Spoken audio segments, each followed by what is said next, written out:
One easy way to be able to practice getting used to measuring distances is to pace it out. So when you do a pacing exercise, basically what you want to do is you want to measure out about 10 meters and then get really used to walking that 10 meters.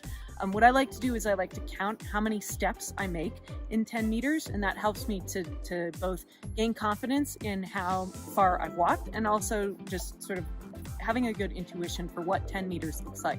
Remember, this is going to be really important when you have to estimate both how far away your pika detections are from your transect and also how many transects you've actually walked in total on your thing.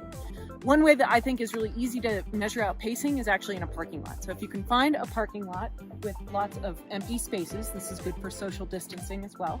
10 meters is just about exactly 3 parking spaces if the parking spaces are on a diagonal, or it's about 3.7 parking spaces, so just short of 4 if they are parked straight in. I'm about 5'4.5" plus 2 inches of personality, and there's almost exactly 6 of me in 10 meters. Other ways to remember it is that it would be the same as 67 pikas lined up end to end.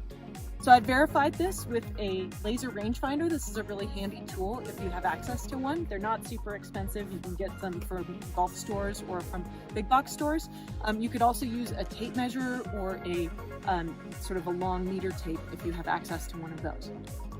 So I'm going to show you an example of a pacing exercise. I'm going to be walking across 3 diagonal parking spaces. These parking spaces are diagonal. If you have access to parking spaces that are straight in, remember you're going to want to do about 3.7 parking spaces. So here we go.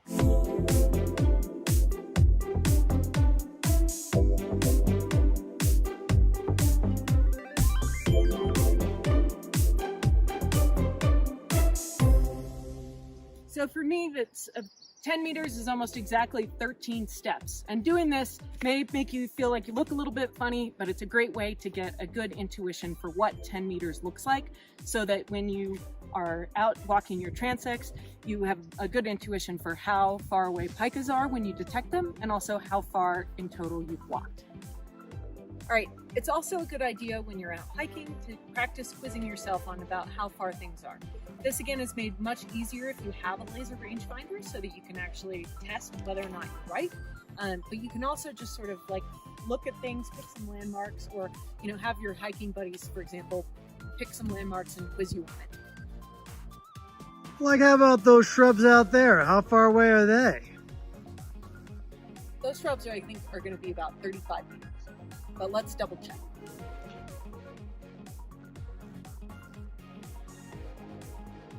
$35.6.